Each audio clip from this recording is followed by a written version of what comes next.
start. Good evening and welcome to tonight's Stride workshop, part of Positive East Staying In Together programme. In tonight's Stride workshop, we're joined by Tony Hogg, who's service manager and therapist at Antidote, part of London Friend. She's going to share with us all the services for the LGBT plus community and how we can access them. Tony's also joined by a former volunteer from Antidote, Ewan Ebbett, who is now employed by Antidote as a criminal justice recovery worker. And he's going to share his experiences of supporting people through making positive changes.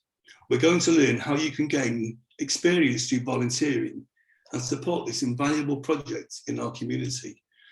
Tony, Ewan, it's great to have you with us. Good evening. Good evening. So happy that you joined us tonight. This is a really important service that you're providing, and our service users at Positive East need to know about this because I don't know about you, but we've seen a bit of a spike in drug use throughout the COVID period. How's it been with Antidote with COVID lately? I think at the beginning of the pandemic, when we were all in isolation, things quietened down a little bit. But I think as, you know, the isolation and the pandemic progressed, people were starting to kind of like need connection and wanted to, you know, be back out there. And for a lot of people, I think, you know, using became something that's increased during the pandemic. Mental health issues increased and we got busier. In fact, we've been really, really busy during, although we're working online, we do all our drop-ins on Zoom at the moment and all our work is online. We are very busy. Well, it's just the way it is. COVID's affected all of us in many different ways. So yeah, we just got to crack on and just do the best that we can. Tony, can you just tell us a little bit, for those of us that don't know, I know I've worked with Antidote several times, great organisation, nothing but praise for the fantastic work you do. But for those of us that don't know what Antidote is, can you just tell us a bit about what your services are? Okay, so, I mean, firstly, I want to say what a pleasure it is to actually be invited to do this, because Positive East is an organisation I've always admired because you're 30 years old, you've never lost your grassroots. And London Friend is celebrating its 50th birthday next year, and Antidote is nearly 20 years old and we haven't lost our grassroots either. And I think, you know, the heart of both of our organisations is that we care, and it's about community and connection. And that's very much at the heart of our work. So, you know, Antidote is the drug and alcohol part of London Friend. And it's a really good match because London Friend offer a lot of social groups and a lot of connection, a counselling service. So we do the drug and alcohol support, but then there's other things that people can connect to as a community. Well, that's great. So you can help people that are having issues around drug use. And of course, we know that it's always accompanied by loneliness and isolation and all those horrible things that come with addiction. It's great that your service is able there to carry on sort of end-to-end service, that they can reform connections that they've lost throughout their drug use. Absolutely. And, you know, that is the one thing that we do see a lot of, you know, particularly with problematic use. People do lose connection with friends, family. And, you know, when you take the drugs and alcohol away, there's a big gap to be filled. And you have to then fill that with connection again. So it's about, you know, supporting people to get back to that place where they can start reconnecting with all the things that, you know, they possibly lost through their use. Sure. So who's your target service user at Antidote? I know it's about drugs, because there's an alcohol service. What can people do if they want to access your services, and what kind of services can they expect from you? Well, we see a lot of people that use excessive amounts of alcohol, weed smoking, cocaine use, and various other drugs. But I think the majority of our work now is chemsex. And, that has become a problem in our community. It's been quite damaging for a lot of people as individuals. We don't demonise drug and alcohol use at London Friend because we work from a harm reduction perspective. And, drugs and alcohol can be a lot of fun if you're in control of it. But I guess we're seeing the people that have lost control of it, that it has become a problem. So it's about supporting those people too. And, because we work from a harm reduction perspective and we're client-centred, I think that is helpful for a lot of our clients, because the thought of never using again or never drinking again is just like an impossible thought. So we work with whatever goals people want to set for themselves. If they come in saying, I want to cut down, then we will support them cutting down. If they want to stop or they change their mind about what their goal is, we will support whatever it is they're trying to achieve. And I think that's less scary for people. So I think that's an important point to pick on. You don't, it's not like a rehab program, which you facilitate. It's more of meeting the individual needs of the service users, which could include people that still want to carry on using or drinking, but just want to get a bit of control back. Absolutely. So I know that your services are multifaceted, and you have lots of different approaches and methods of treating people to lead happier lives that are using drugs. What kind of approaches do you use at Antidote? Well, we run 2 drop-ins a week, a Monday morning one and a Thursday evening one.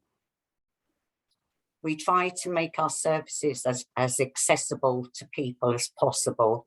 And we were first running the Thursday night drop-in, but then recognised that there were people that maybe wanted to start their week focused and with a plan.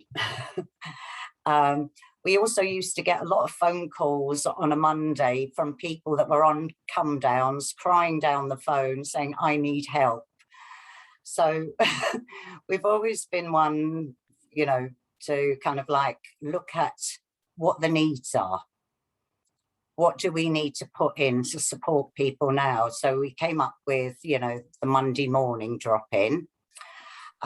We offer one-to-one support, which is key work sessions for 6 weeks with the same key worker on the same day, same time.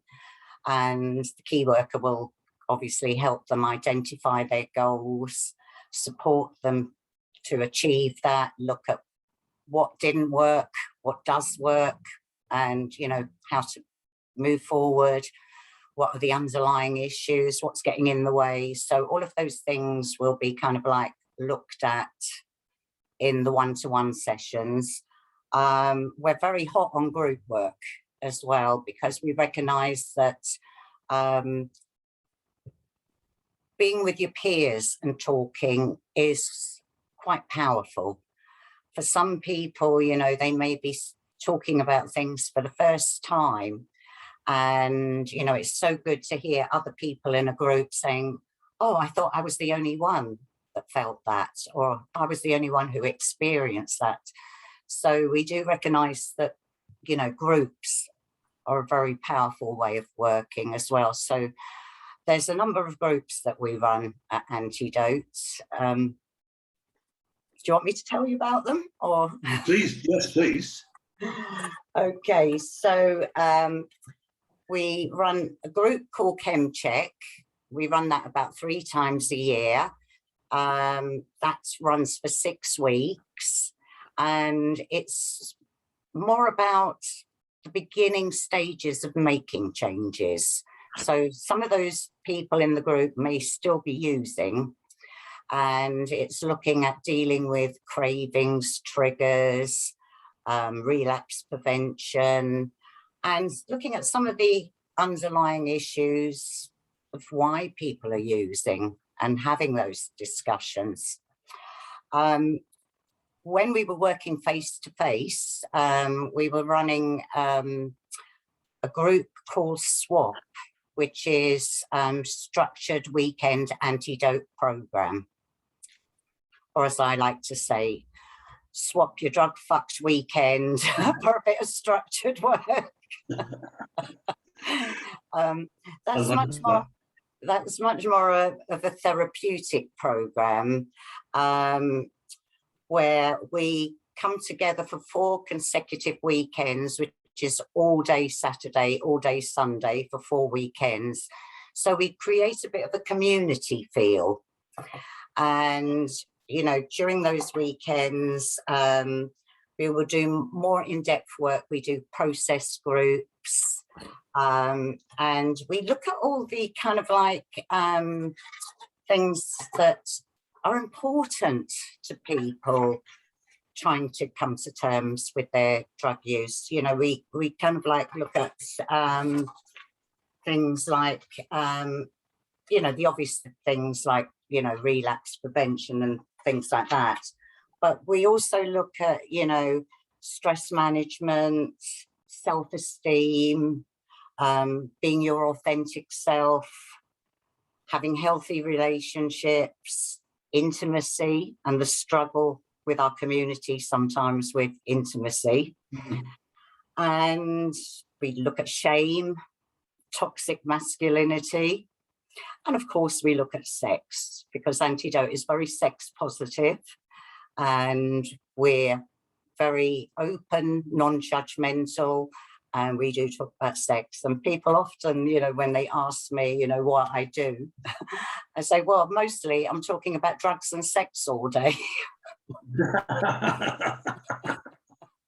And that's the truth.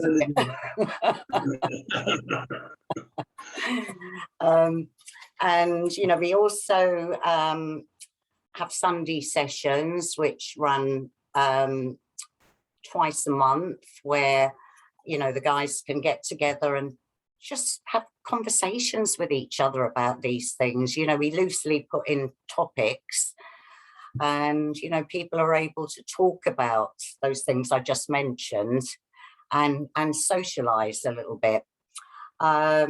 We also run a therapy group, which is for people that have stopped using, that really want to go deeper with stuff and connect with their peers. And, you know, it's an opportunity to look at the dynamics of what happens in that microcosm of the therapy group and what might happen outside, you know, the dynamics they might have with people outside, and being able to kind of like talk about those things in a safe space. What else do we do? We have started recently, once a month, having a face-to-face social, which means that Antidote clients can come along to London Friend for a cup of tea or coffee and just connect. Not to necessarily talk about drugs or alcohol, but just connect. So I mean, I'm impressed. Is there more? You've got so many services there, and I think they're really fantastic. They're all kind of sort of reflective and sort of mental process. What about practical support? Do some of the issues that people on addiction, things like losing their jobs or spending all their rent money on crystal, or getting into some sort of crises which are related to the drugs, but not about their mental health. Do they get any support from Antidote for that? We support to a certain extent. I mean, obviously we can't cover everything because we are a drug and alcohol service, but we always ensure that we know where to refer people to. I mean, we don't do housing. People have lost their homes through their use. You know, we direct them to organisations that can support them with that. if they've experienced psychosis or mental health problems. We will support them into referrals for getting support around their mental health. We also kind of like work in partnership with sexual health clinics, some sexual health clinics in London. So we do offer mental health support in conjunction with, you know, one of their mental health nurses in those contexts as well. We have connections with, you know, organisations that will support people around assaults, transphobia, homophobia, any of the kind of like abuse that they've experienced and need support around. So we do connect them with appropriate organisations that are going to be able to support those other issues. So many services. How volunteer-led are these services that you offer? I have to say that up until recently, it's been all volunteer-led because we've got a very, very small staff team. We are growing now. You know, we've got you in, and we've got a couple of other members of staff now that are doing partnership work with Antidote and like Turning Point, and taking that LGBTQ element into generic services and supporting the LGBT clients in those generic services. But we are mostly volunteer-led. And to be honest, without our volunteers, we wouldn't have survived. So I'm very, very appreciative of anyone who volunteers and gives their time to doing this work. And I'm sure that includes you. And if I can come to you, because you were a volunteer at Antidote, and now you're a full-time employee with them, which is a great success story. Can you tell us a little bit about how that experience was for you? Yeah, so I started volunteering at Antidote February, March this year. And yeah, so lots of what Tony said. I've been working as in the drop-ins, doing kind of one-to-one check-ins with clients who come in, and then I've been key working. And then as I was part of the service, I was able to see that they had a post coming, and it kind of fitted in with my interest in the area I want to go into. And now, yeah, very fortunate to be part of the team, as it focuses it's an amazing team.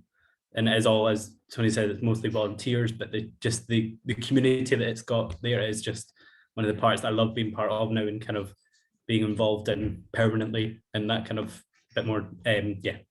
So yeah, it's been great, and yeah, learned lots with Antidote. I mean, it's a really great success story, isn't it? Because, at Positive East, we know the value of volunteers and how crucial they are to our services.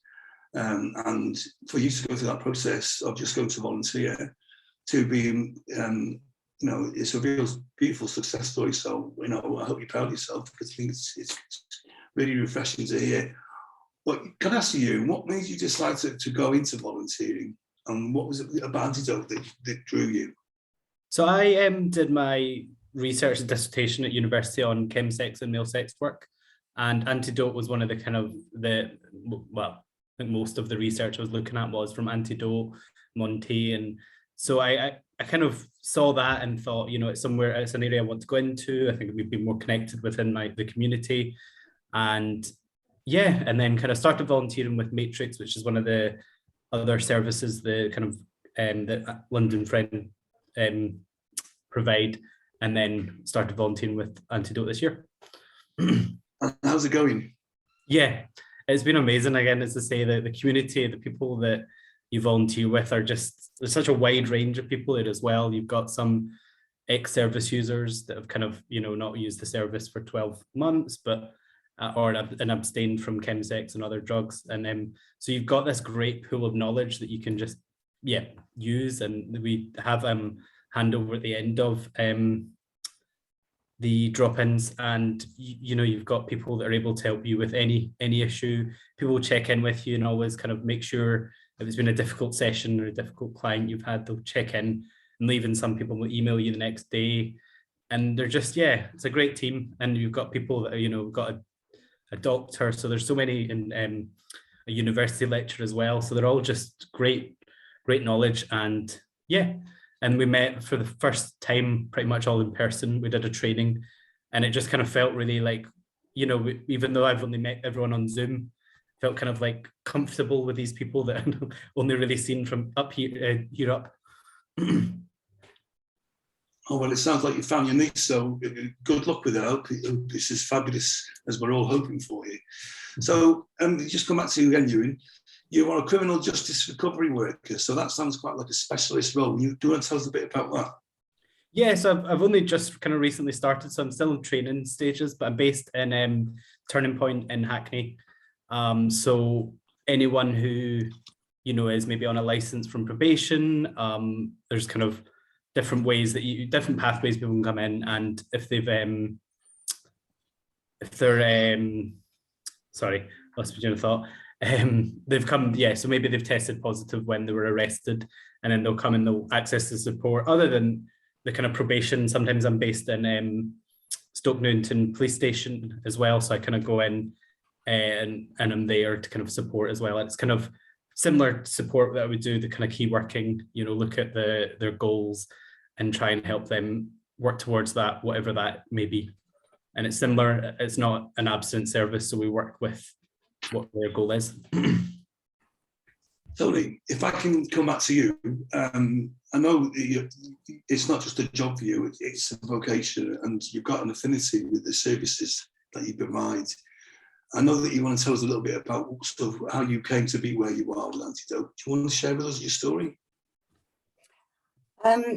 Yes, I thought it would be more interesting than just telling you about Antidote, because you know, there was a journey that led me there, and I guess, you know, it explains why nearly 20 years later I still feel as passionate and privileged to work with the clients we do still. So yeah, let's go back to 1969, the year of the Stonewall riots. And while that was going on, there was a little riot going on in a West London family home as I attempted to come out. And I was coming out to an Iranian mother. And as we well know, they hang gays in Iran. And my late father was very, very homophobic. So it didn't go down well. There was very little support or information back then. So I was sent off for psychiatric treatment to cure me. And you can see that works well. And, you know, also I think, you know, it gave me the message that not only was there something wrong with me, but I was mentally ill as well.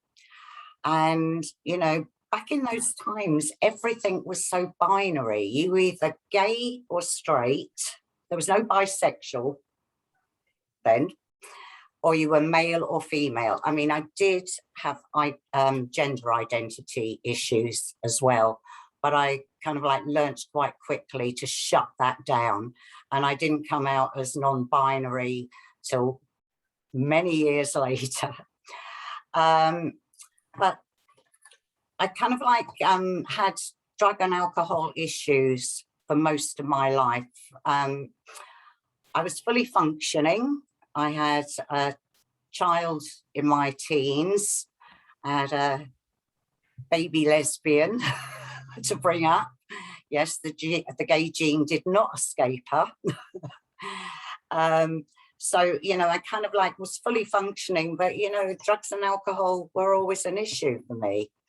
And if we then fast forward to the 90s, I was starting to come to the end of my clubbing ecstasy era.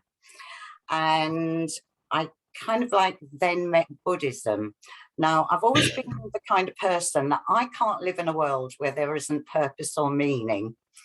So this was the perfect thing for me to find, because it did give me a totally different perspective of life. And I did calm down and things actually started becoming a lot more positive for me and a lot more grounded. And then after years and years of being unwell, I finally got diagnosed with Hep C. And I obviously had it from the 70s, undiagnosed. So with all the drinking and the Hep C, my liver was quite damaged. I had to go on the treatments that were available then, and a lot of the drugs were still being trialed, and there was a lot of stigma attached to having Hep C. I remember kind of like how difficult it was telling my family, telling my work, you know, just telling friends, because there was so much stigma attached to it. The 12-month treatment was absolutely grueling. It was a very, very difficult time, but it made me ask questions. You know, was I living my best life? Was I doing the things that were meaningful for me? And I had to say, no, I wasn't. And so I kind of like felt that if I was to survive, then I needed to change things. So I was very, very lucky. The treatment did work. And I left the job that I'd been in for 14 years and started training as a therapist. I also then started thinking about volunteering. And the same day I thought about it, I went and got a paper, and there was an ad looking for someone to volunteer for an LGBT drug and alcohol service, which was part of a generic service. It was a Turning Point drug service. So I went along there, and this was in year 2000, and I was part of starting the first drop-in. And very soon after starting the drop-in, the other volunteers seemed to drop off, and there was only me left. But I think even then I recognized the importance of having a LGBT space to talk about drug and alcohol issues and all the underlying stuff that goes on with that. Because I think our community find it difficult accessing generic services where they have to explain themselves, have to explain their drug use, the sex they have, fear of judgment, feeling that, you know, that this service doesn't understand me. So I did realize even back then, this is really important. We can't lose this space. And they were talking about, oh, we're going to have to stop this drop-in if there's only you. And I was determined that wasn't going to happen. So I brought my partner of the time on board and got her to volunteer with me. And for a good couple of years, we ran the drop-in every week. Then the generic service got funding to actually have a proper LGBT service, and that's when it got its name Antidote. And we had funding for a manager and a paid worker. And yay, I got the paid job as a worker, which was very exciting for me. And we were able to build on from just having the drop-in to starting to do key work sessions and starting to do group work. And then unfortunately in 2007, we lost that funding and only had enough funding to keep me on, but my manager had to leave. And I was told that I'd probably need to scale the service down now because there was only me.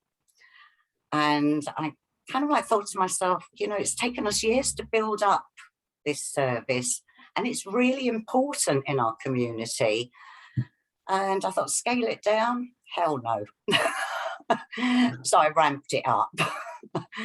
I find it I kind of like, I was working relentlessly. I was, seeing so many clients during the day because I was determined to keep the service going. Then took on volunteers that supported that, and the team grew and we were able to offer a lot more. And then unfortunately we got to 2011 and there was no funding for Antidote. So it looked like we were going to lose the service completely. But very, very luckily, London Friend took us in and got funding for us. And in a lot of ways, that was a better match because, we were all under an LGBT umbrella. Antidote was able to do the drug and alcohol support. We had the social groups, the counselling service. So it was all kind of like under one umbrella, which actually works a lot better. And, I think we've kind of like really grown from then. And I think the one thing that has really helped us evolve is we listen to people. We listen to what our clients say. We listen to what the volunteers say. And, some of them come in quite new. They come in with fresh eyes and new ideas. And we're always ready to embrace them and, pilot things and try things out. So I think, in a lot of ways, we've grown from strength to strength. That's just such an inspiring story because it sounds like you just held that organisation together. I know I've got a lot of LGBT friends. We've all heard of Antidote. It's a well-known and much-loved organisation. But for you to keep spinning that plate on your own for so long is really a remarkable achievement, and I absolutely salute you, Tony. So good job. That's amazing. I love it. I absolutely love it. I just think it's such a privilege. And I've met so many wonderful clients and volunteers. So, I feel really blessed. Fantastic. Thank you so much for sharing your story. It was fascinating. So just before we wrap up then, Tony, if people are watching this and they're thinking, maybe I need to go and talk to somebody, what do they need to do to access your services? Just contact us. We're self-referral. They can just drop us you can look on our website, the London Friend website, under drug and alcohol support. There's a lot of information there, but people can email in to antidote@londonfriend.org.uk, and we will then give them an assessment. That usually takes about an hour, where one of us will meet with the client and go through, what are they using, how much, how is it impacting on them, what do they want to do. And, so we do the full assessment, and then they access the drop-in service. And that is, we ask clients to make 3 consecutive visits to the drop-in to show commitment to the process. And then we put them on the key workers waiting list. And as soon as there's a key worker available, they will get 6 sessions of key work. They can get involved in any of our group work. When they come into Zoom, the Zoom drop-in, they will always get the opportunity to have a private one-to-one chat with one of our key workers. They go into breakout rooms. So, no visit is wasted. They will always have the opportunity to come in and have a chat with someone and get support, even if they're waiting for key work or group work. And, some clients, even when things have got a lot better for them, they come in just for that little kind of like chat, catch up, keep themselves on track. And for a lot of them, I think they still want to stay as part of that community as well. We have clients that, years later, they still pop in. That's great to hear. So Tony Hogg and you and Nebit, I think we're out of time. Thank you so much for your input today. It was really fascinating to learn about your services and so inspiring to hear about all the amazing work that you're doing and all the love that you're showing to our communities. So thank you very much indeed. We'll see you next time. Thank you. It's been a pleasure. Cut.